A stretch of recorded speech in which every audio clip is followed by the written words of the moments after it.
অভিজ্ঞতা এটা এনেকুৱা বস্তু যিটো তেতিয়া কামত আহে যেতিয়া আপোনাৰ মূৰত এডালো চুলি নোহোৱা হৈ যায়। বন্ধুসকল, এআইৰ কথাটো আপোনালোকে শুনি আছে। দোকানত যেতিয়া নতুন ইলেক্ট্ৰনিক বস্তু এটা কিনিব যাব, দোকানীবোৰে চিঞৰি থাকিব এইটোত এআই আছে, এআই আছে। সেইটো কেমেৰাই হওক, মোবাইল ফোনে হওক বা যিকোনো ইলেক্ট্ৰনিক গেজেট হওক, কিন্তু কি এআই আমি ভালকে বুজি নাপাওঁ। মই আজি এই ভিডিঅ'টোত আপোনালোকক একদম সহজ ভাষাত এআই কি বস্তু বুজাই দিম, ভৱিষ্যতে এআই কেনেকুৱা হ'ব, এইটো কেনেকে মানুহক সহায় কৰিব, মই আজি এই ভিডিঅ'টোত কম একদম খাটি অসমীয়া ষ্টাইলত। তো বলক আমি ভিডিঅ'টো আৰম্ভ কৰোঁ।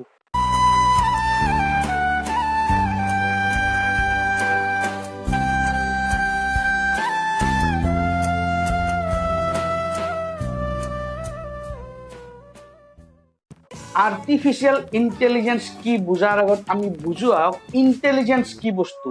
ধৰক আপুনি এখন বিয়া খাব গৈছে আৰু কইনাৰ মাকে আপোনাক সুধিছে খোৱা হোৱাৰ পিছত যে খানা কেনেকুৱা হ'ল, খাব পৰা হৈছে নে নাই। তেতিয়া আপুনি ক'ব এইখন আঞ্জা ভাল হৈছে, এইখন আঞ্জা সিমান ভাল হোৱা নাই, বা এইখন আঞ্জাত নিমখ কম হৈছে, বা এইখন আঞ্জা বহুত টেষ্ট হৈছে, এইখনত মছলা বেছি হৈছে।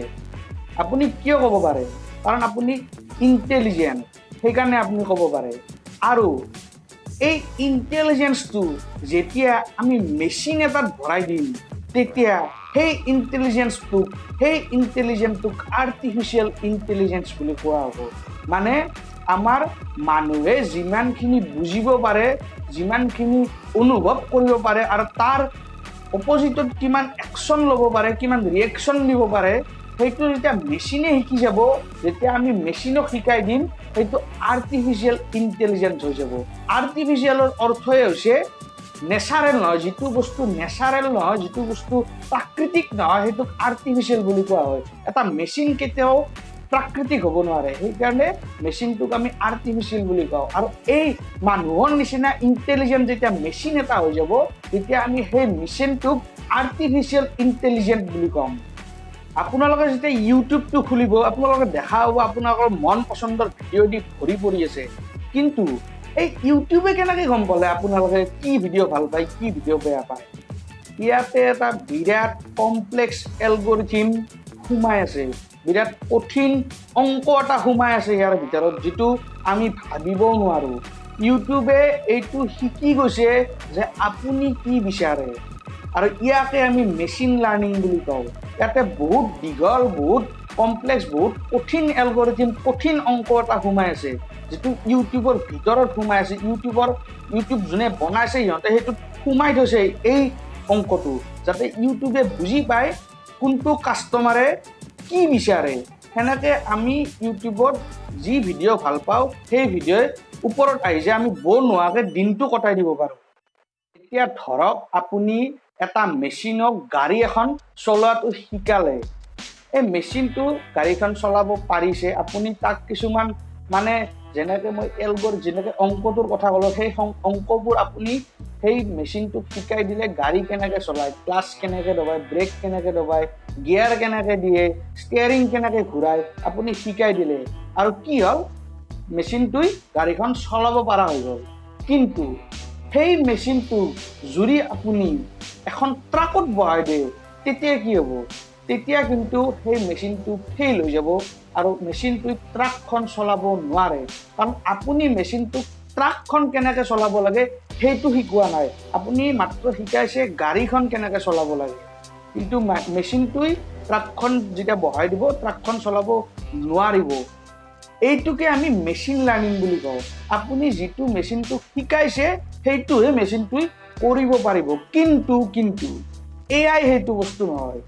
এআই যদি সেইটো মেচিনত থাকে, তেতিয়াহ'লে মেচিনটোৱে ট্ৰাকখনত বহাই দিয়াৰ পিছতো আজি নোৱাৰিলেও, কালি নোৱাৰিলেও চেষ্টা কৰি ট্ৰাকখনো চলাব পৰা হৈ যাব।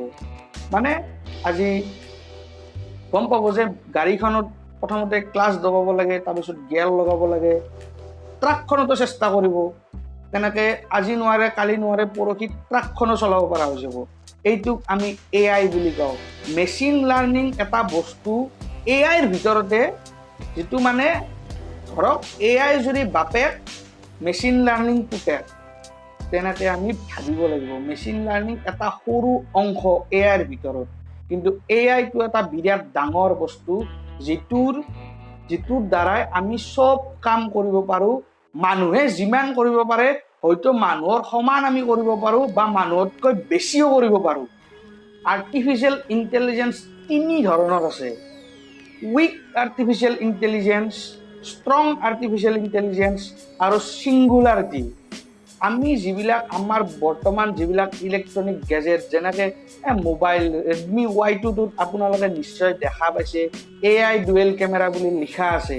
এইটোত উইক এআইটো ব্যৱহাৰ কৰা আছে, উইক আৰ্টিফিচিয়েল ইণ্টেলিজেঞ্চ ব্যৱহাৰ কৰা আছে। বৰ্তমান আমি যিমান মেচিন ব্যৱহাৰ কৰি আছোঁ চব মেচিনতে উইক এআই ব্যৱহাৰ কৰিব পৰা হৈছে।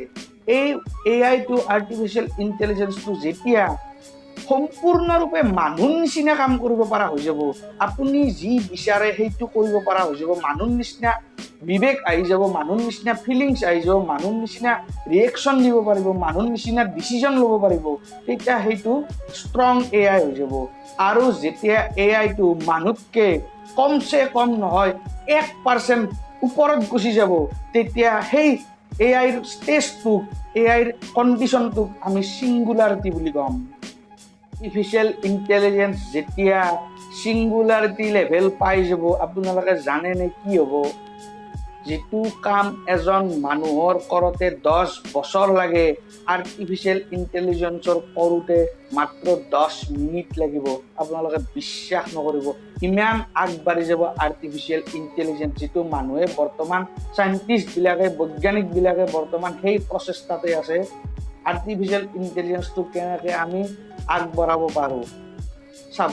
যদি আৰ্টিফিচিয়েল ইণ্টেলিজেঞ্চটো মানুহতকৈ আগত গুচি যায়, তেনেহ'লে কি ঠিক সিহঁতে মানুহৰ লগতে উল্টা কৰে কিজানি।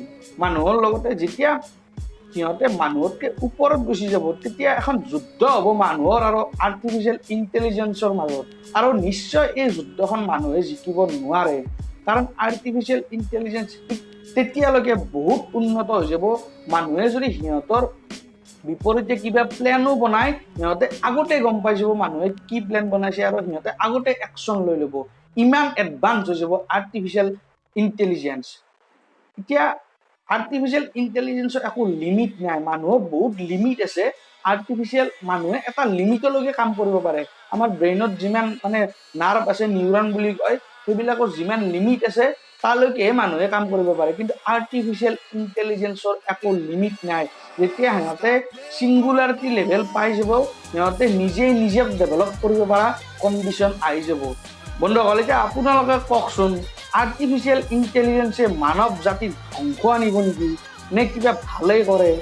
মোৰ মতে কিন্তু মানৱৰ ধ্বংস আনিব নোৱাৰে, কাৰণ মানুহে মেচিন বনাইছে, মেচিনে মানুহ বনোৱা নাই।